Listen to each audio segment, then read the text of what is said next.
Mete Yurtsever. I'm the host of the Formula for Creating Value podcast. Today, my special guest is Thomas Kolster, Mr. Goodvertising from Copenhagen. Welcome, Thomas. Exactly. Thank you so much. It's a nice and sunny day in Copenhagen, so that's great. Thank you for inviting me. Thanks for being with us today. Thank you. So let me maybe briefly introduce you, and then how we got here. Let me explain to our audience. You're a marketing activist and advisor. You're an international speaker and author. I attended Sustainable Brands Turkey virtual event a couple of weeks ago, and then you had a keynote there. And I had a post on LinkedIn. I shared a glimpse of your presentation, your Arrow model, and your newly published book, The Hero Trap. Then you kindly commented on my post, and a little discussion sparked among my friends also. So we had a nice chat, and here we are. So thanks for accepting my invitation once again. And today we'll talk about your views on purpose and the role brands play in people's lives. Your new book. So first of all, to start with, I mean, I like how you tweak advertising words into goodvertising. Yeah. So they call you also Don Draper of good advertising, or how should I say it? Exactly. I think isn't it great that social media can bring us all together across the globe and spark these sort of conversation. It's very true. Actually, the first one I did write was this little thing, and I sometimes joke a little bit because my background, I actually started out as a copywriter before kind of moving on to being a creative director and founding my own agency. But as a copywriter, you always love wordplays, right? You kind of hate Yeah. them, you kind of love them, and putting good together with advertising for me was in a way such a no-brainer. And this was about a decade ago that the book came out, and Right. today I feel like it's become a movement within itself. I mean, you cannot go to Cannes, you cannot go to D&AD, or every brand is these days talking about obviously the societal responsibilities that's put on brands and expected from people across the world. Right. And what I also take from that, I mean, I have the feeling like people want brands to be more open, more honest. I was going to refer to our commonality there. I mean, I worked 20 years in the beer industry and for FS, and you also worked for Carlsberg for a period of time. I mean, on the other side of the table. We were always like admiring. I mean, as a marketeer, the Carlsberg, probably the best beer in the world tag. And last year, they also changed it to probably not the best beer in the world.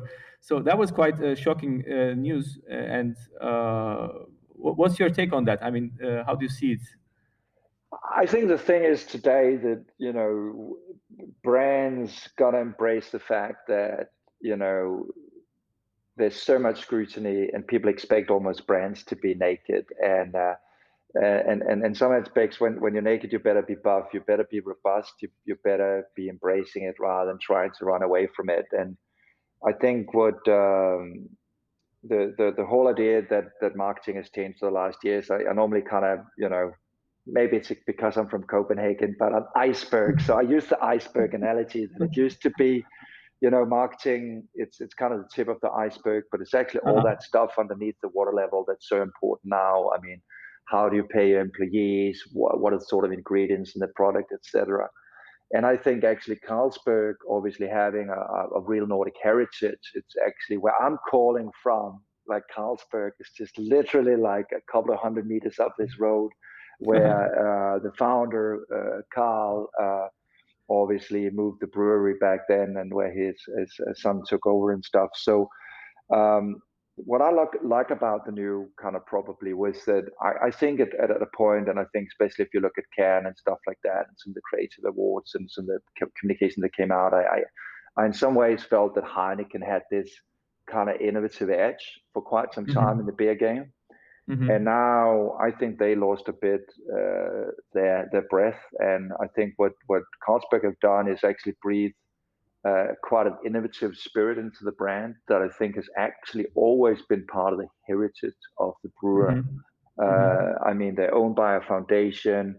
They're run by scientists. So this whole innovative spirit, I think, is embraced pretty well in the campaign. And I think they've been doing some pretty amazing stuff and delivering on that. I mean, in my kind of world of Goodvertising, one of the things that I absolutely loved, and when we talk about purpose, actually, is in fact this dilemma between profit and purpose. I call it the two-headed purpose monster, because one head is trying to say, let's be nice and cute and all that stuff. Another one is to say, let's earn a hell of a lot of money.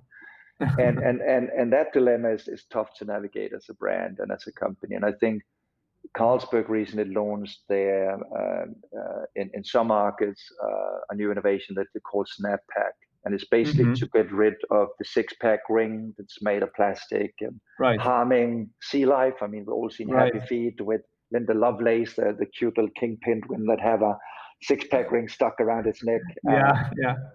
Which is real. I mean, I'm a surfer by heart, and I've seen seals having a six-pack ring cutting through its. So now they made this little piece of glue that glued the can together, so less plastics. And if you think about it, the risk it does take for brewer to make people learn a new way to separate the beer cans and things like that, I think it's quite a risk. I mean, a couple of years earlier, they launched in some markets a beer made out of plastic instead of glass, and that was a huge failure, and people hated it. So I think for them to kind of keep trying, I think it really shows the stamina that it takes to build a brand. For me, it's always about kind of reinforcing the brand message again and again and again. True. So you call yourself sustainability normalizer.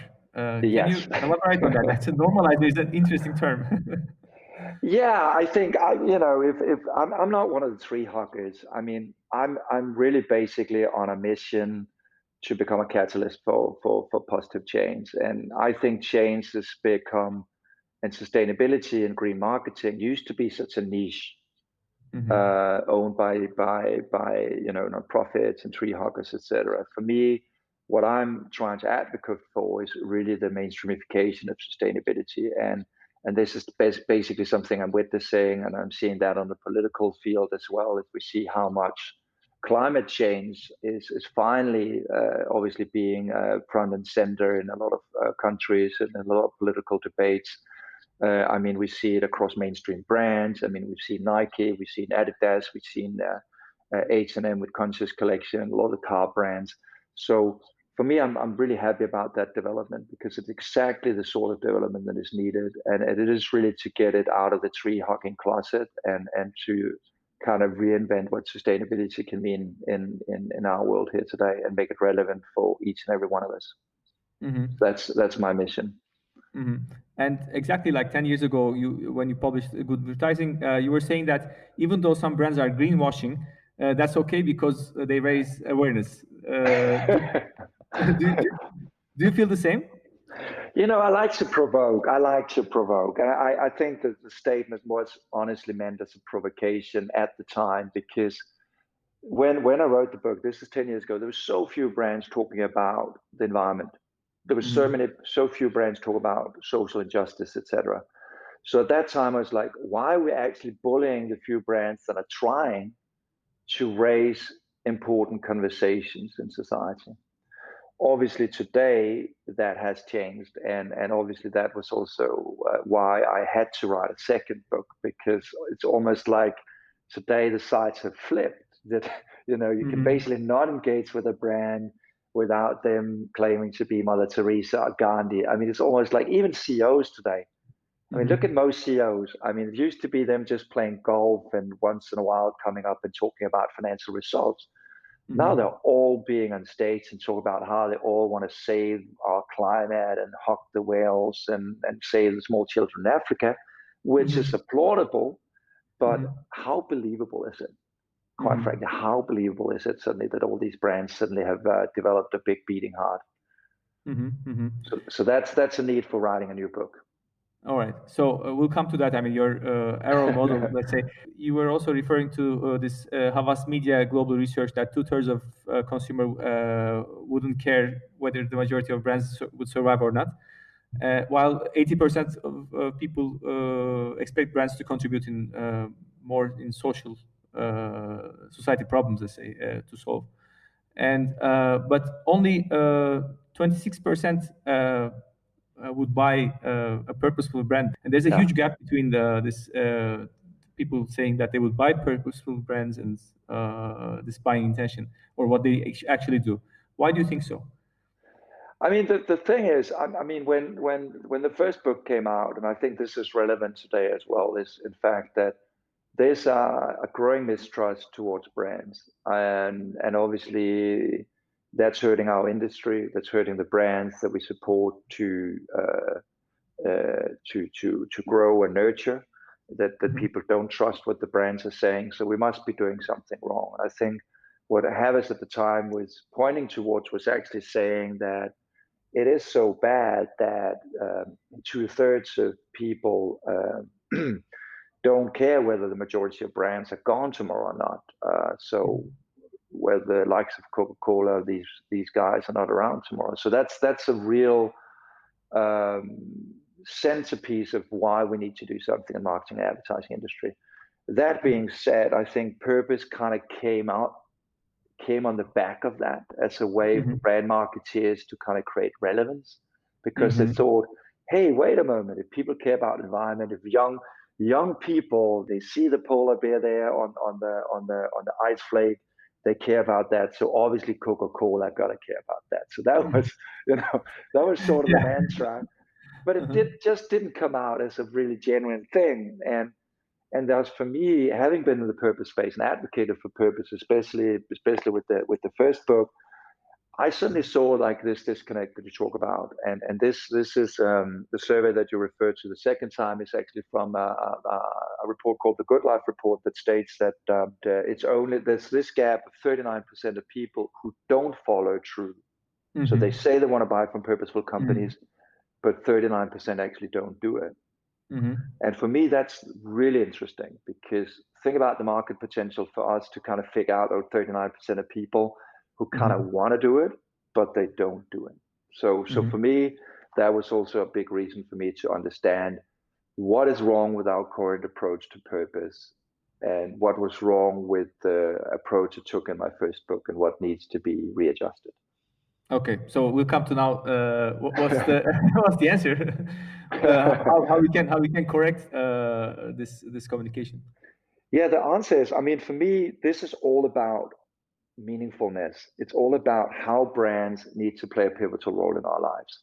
Because if people don't care about the relationship that they have with brands, it might be because they don't play an important enough role in their lives. I mean, it's the same with friends. If you stop hanging around with a certain group of friends, or some specific friend, it's most likely because that guy doesn't really add value in your life. Maybe you just grew apart. Maybe your values are not aligned. Maybe he never really picks up the phone when you're trying to call him, And I'm seeing the same thing with brands, in fact, that they're losing this meaningfulness. So one of the questions I asked myself in the writing process of the new book was, in fact, what brands or what leaders have really changed my life, have really created a meaningful difference in my life? And the list was really, really short, disappointingly short. And with purpose, brands take this high societal role and say, we're going to do things for the environment, for society, etc. And I saw that again and again as a hero trap, because each and every time they stood up on that purpose pedestal and screamed like some sort of superhero, we're going to save the world, they always failed. And the starting point for me in this book was actually, in fact, looking at my own life and seeing how difficult it was to create change in my life. And then I said, wait a moment, why are brands claiming to be the ones that are these world savers, rather than understanding that what I don't need is some sort of priest. I need a coach that helped me achieve the things that I want to see in my life. So essentially what I'm claiming in the book is that brands need to avoid the hero trap by not being the heroes, but rather making me the hero in my life. So it's not about asking why, as Simon Sinek. I mean, we talked a lot about Simon Sinek in that thread. I mean, Simon Sinek's claim is obviously saying that a brand got to figure out its higher role in society by asking why. Why is it that you exist? And that is what people are essentially buying. I would say that that has been true to some extent. What is challenging today is that when every brand is claiming to have a higher role to play in our lives and a bigger purpose, the ultimate proof point is in fact the brands that help us live healthier lives, that help us live greener lives, that help us live more connected lives in society.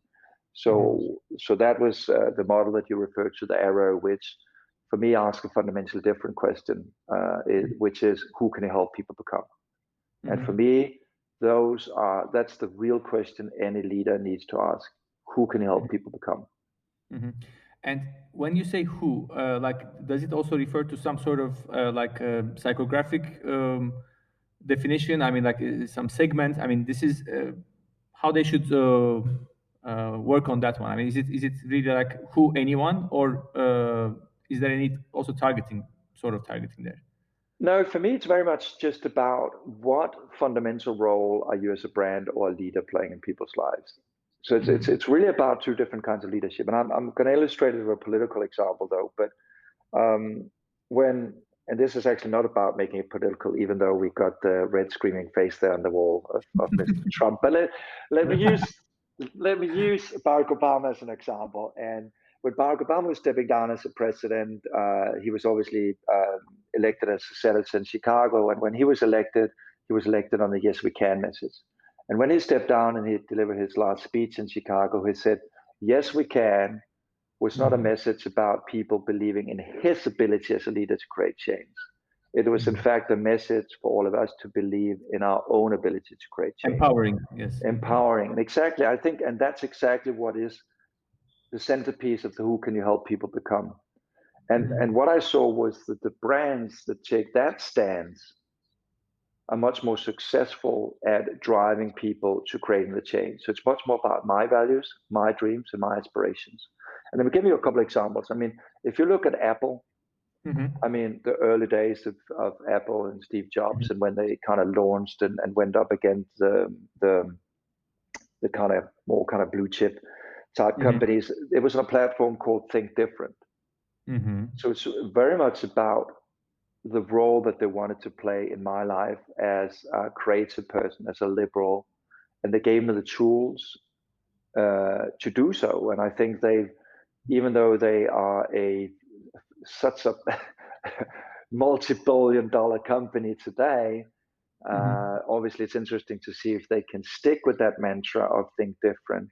But I think they have been able to make all of us more creative. I mean, if you think about it, a 4-year-old kid can do amazing things on an iPhone today.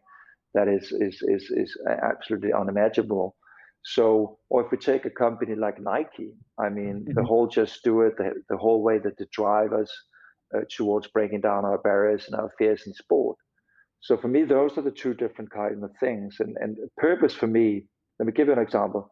The why approach, if we look at Patagonia, for example, they're always applauded as this super sustainable company. They're saying we're in the business to save our home planet.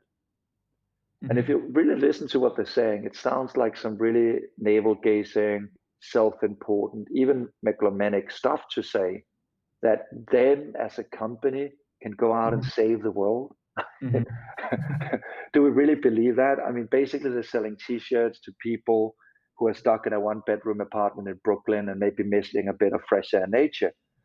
So that's one way of leadership. Patagonia can get away with it because they're legacy brands, but I don't think we should copy it. But if you look at my approach, which is who can help people become, there's a health insurance company called Discovery, then 7 markets. Their promise, and I don't call it a purpose, I call it a promise because I think purpose is too big a word for its own good. But their promise is to incentivize people to live healthier. It's pretty difficult to criticize them for that, in the sense that now it's a two-way thing. You know, they're trying to coach me to live healthier. It's not like Patagonia saying, we want to save the world. For me, it's very easy to criticize them. But if you want to save the world, why do you have polyester in your jackets? Why do you do this, that, and why do you still ship your stuff? For me, incentivizing people to live healthier, it's an I height. It's a meaningful role they can play in my life. They understand that I struggle to live healthier, and they're trying to help me to do that. Actually, I kind of got an epiphany. I mean, about your, because I mean, for Simon Sinek, I mean, we were always like also like great supporters and believers. I But was a what big fan of his. I was a big sure, fan of his sure, in the first book. sure. Sure, but what you're saying, I think the main difference is like pretty close to purpose, and what you're saying, who you can help people become, is just what you're saying, that he's missing the empowerment, he's missing the call to action, sort of like, don't expect somebody else to save your life or change your life, but you have to take charge and you have to make your own transformation. I think that's a bit of a nuance there, but which is an important one. I mean, like. Because he also gives the example of Apple, right? I mean, he says that people buy Apple for why? I mean, it's finally it's against the status quo. I mean, it's again like think different. But what you're saying is just this is it shouldn't like hang in the air. I mean, that purpose. I mean, it should touch down, and people should resonate with it, right? For me, it's an evolution of purpose, in the sense that obviously when we live in a marketing space, when we live in a world where leadership has become about purposeful leadership, we need to evolve it, and we need to deliver proof points of Mm-hmm. of that. And so ultimately, I do think that the best leaders out there are the ones that enable us, are the ones that pushes us to confront our own barriers or biases. And there's a big difference because, for example, if you take one of the other trends in advertising these days, brand activism, Mm-hmm. I'm I know that I was a big believer in brand activism with the first book, but today I'm really against it, Mm-hmm. because I do think that it builds walls, it Mm-hmm. separates people, it makes things black and white, and Mm-hmm. it really pitches people against each other. Mm-hmm. And so when a company comes out and say, you know, we believe in diversity and we want to fight an endless fight for diversity, I think that's actually counterproductive. And it's dangerous to go down that road because, again, as I said, it's so easy to look at leadership and organization like that, or how they treat employees, who they hire, all that stuff, and criticize them for it. What I would rather love is a leader who comes out and talks about how each and every one of us have to confront our own biases and the stereotypes that we're dealing with in our own everydays. So it's Mm-hmm. really kind of those two sorts of different types of leadership. And what I'm trying to say in the book, and that's why I called it the hero trap, ultimately was to say, if you want to avoid, when you embrace purpose, to be criticized, to be scrutinized, then you're really going to dwell and understand that pivotal role that you want to play in people's lives. And we did a survey where we compared transformational campaigns with purposeful campaigns. Mm-hmm. So a campaign like Budweiser, where they go out and say this bot is for a better tomorrow, and Mm-hmm. talk about the commitments towards renewable energy, and Mm-hmm. compare that to a commercial that I'm sure that everybody in this advertising space know, always the campaign Like a Like a Girl, girl. Mm-hmm. and some of the follow-ups that they've done, which is obviously much more about helping young girls break through that glass ceiling, grow confidence, which are very human values. And Mm-hmm. when we compared those commercials, we found out that people on average were 29.4% more motivated to act by the transformational messages, Mm-hmm. Mm-hmm. which for me is really interesting when we talked about that 39% gap between people who wanted to buy from purposeful companies and the ones who followed through. So I Mm-hmm. think for me, that was also a key factor to understand, how do we create change? How do we create brands that have meaningful connections with consumers? And how can those brands help drive sales going forward? Mm-hmm.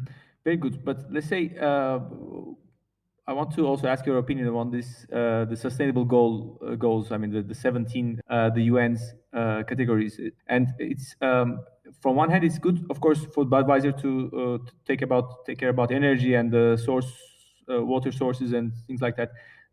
You think this is not important to communicate, or it can be also the case that, I mean, I believe people takes it as a bit of a hygiene factor. I mean, like you're doomed if you don't, but you don't get credit if you do it. I mean, sort of thing. I mean, for me, the Sustainable Development Goals is important in the sense that it's a shared language that we can all have in tackling some of these unsurmountable challenges. Facing the biosphere, facing social systems, and all that stuff. So that way, it creates a common language that can foster new collaborations and things. So that way, I do think the Sustainable Development Goals is important and have proved its worth. I mean, last year in Cannes, I was judging the second year of the Sustainable Development Goal Alliance, and it was a truly eye-opening experience to see the creative industry, the advertising industry, contributing to the 17 Sustainable Development Goals and really showing that we as marketeers have an impactful role to play. When that is said, I think, oh God, it's so difficult to communicate that and get that right. I mean, most of the time, no, honestly, most of the time, it does seem like some sort of bullshit bingo, right? People are just picking like 4, 5, 7, Yeah. 5. And what the heck does it mean? I mean, I don't run around with a t-shirt 7, 4, 6, 8, 10. And then I think that some girl is going to walk up to me and she's going, oh, you're a nice catch because you care about this stuff. That's Right. not how it works. I mean, for me, brands are single-minded propositions that's being reinforced over time and that have figured out what meaningful role they want to play in our lives by asking who can help people to come. That's what a brand is about. And having 4 or 5 different things that doesn't make any sense. I mean, honestly. But it's a hygiene factor. I mean, you gotta strengthen your operations. You gotta do this stuff. But you don't need to brag about it in the G word. You don't. I mean, it's really about being very clever about where it's relevant, where you want to communicate it, and I see it much more as an innovation driver and as a driver of collaboration. Or it's more like corporate communication, and like it's to be a good citizen for it's for PNG, not for always. I mean, like sort of. I mean, it's a methodology, it's a shared language. I think for people in the world of communication, I often say that marketing is from Mars and sustainability is from Venus. And it's so difficult to build bridge between these two worlds. Yeah, so the world of sustainability is very science-based, it's very complex and intellectual, whereas the world of marketing is very kind of emotional, it's very simplistic, it's very actionable. And combining those two worlds are difficult, and that's exactly the role of marketeers. If you want to make the Sustainable Development Goals relevant, then think about how that matters in my life. I mean, if you take something like creating a more fair world, how do you do that? I mean, you can easily do that by buying a product that pays people fairly. So don't buy from shitty chocolate producers that runs childlike operations in Ghana, or think about brands that pay their employees fairly, both women and men. Yeah. That's an easy way to look at it. So you've got to translate these kind of complex notions into something that matters to us. And I think that's exactly also why in the book I really try to take a lot of these very complex societal and environmental issues down to something where it's about what makes a good life. How can you as a brand create relevance in my life? And there's so many things that we struggle with in our lives. I mean, maybe we're stressed. Maybe we don't have the time to exercise. Maybe we don't have enough time with our kids. I mean, I looked at a survey, also called the Good Life Report, that came out of Turkey, that one of the primary things there that people are concerned about is actually health, economy. Sure. So if you are a brand, how can you help people in this situation? And I think I see a lot of brands that kind of try and sugarcoat some sort of CSR program, corporate social responsibility program, but you got to figure out how you can actually help us towards some of these struggles, help us in some of these struggles. And you think this is I mean, regardless of any sector, right? I mean, this can be valid even for toothpaste. I mean, I don't know how toothpaste can, you know. It's cross sectors, it's B2B brands, it's B2C brands. I mean, and it also shows how in some aspects consumption is changing. And obviously this is being said from, I know that there's a lot of people who go through economic hardship these days, they're losing their jobs, but Mhm. we also, I mean, live in a much more affluent world in our part of the world, at least, where I've seen a shift in how people consume as well. Obviously, it Mhm. is not as um, apparent in Turkey at the moment, but if we look at some of the trends that are happening in Northern Europe and in some parts of the US and in some of the bigger cities, probably Istanbul, you'll see things like that as well, that people are growing up with so much stuff. I mean, when I was a kid, let me illustrate it with this. When I was a kid, my biggest wish for my birthday was a boombox, one of those with a CD player and Right. two cassette tapes. And I nagged my parents, and I got it. For my niece's birthday last year, she wanted to jump out of a moving airplane in a parachute. But it does show the shift that when you have so much stuff, when you look at Christmas, birthdays, all these gifts, you grow tired of it. Mhm. So this tokenism that you just buy, you know, a T-shirt that says, I do this and that for the environment. There's not Mhm. much effort and there's not much care in that. So I think the ultimate proof point again is, if you see how holidays have changed, you don't go to Italy and go to a fancy restaurant. You can share something from Instagram. That's Mhm. fine. But the Mhm. real experience is actually there, getting your hands greasy, making pasta with this The Italian dough, mama. yeah. Exactly. This is the thing where you learn Sure. something, and Sure. and probably the best example of that is Mark Zuckerberg and his personal challenges. So one of the world's richest guys each year gave himself a personal challenge because that's the Mhm. one thing you can't buy. And that's the one thing, that's the one real bragging right that you have today. And the brands that get that what we're buying today is not just more stuff or some Mhm. company claiming to have a higher purpose. It is Mhm. really to help me do amazing things in my life. That's the Mhm. thing that really matters today. Mhm. It's who you can help me become. Very well said. Well, thank you very much, Thomas. And we come to the signature question of my podcast. So, what is your formula for creating value? My formula for creating value is pretty simple, and as you refer to kind of the arrow that I have in the book that's been inspired by coaching and psychotherapy, because those are both two um, goal oriented disciplines that moves you from inaction to action and things that matters in your life.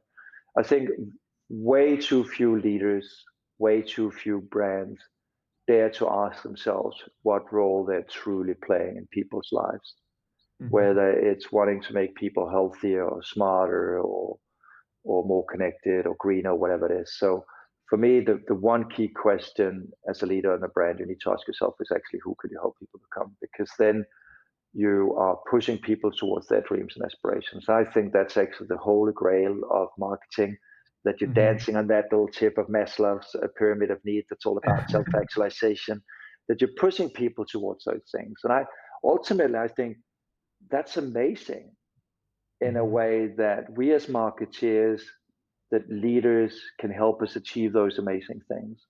And Mhm. those are the leaders and those brands that I hold dear today. Those are the Mhm. friendship. If I look at my friends, those are the Mhm. friends that I love hanging around with. And one of Mhm. the key points, again, actually, that I did from the survey in the book was the fact that when you get that sort of relationship with people, people Mhm. are actually willing to pay a premium price. Sure. And in that way, it does explain, in some ways, that extra value that comes out of meaningful brands. That idea that we are so dumb to go and pay so much money for an iPhone when we can buy something that's exactly the same capabilities. You know, I have at Huawei. I mean, see, I have.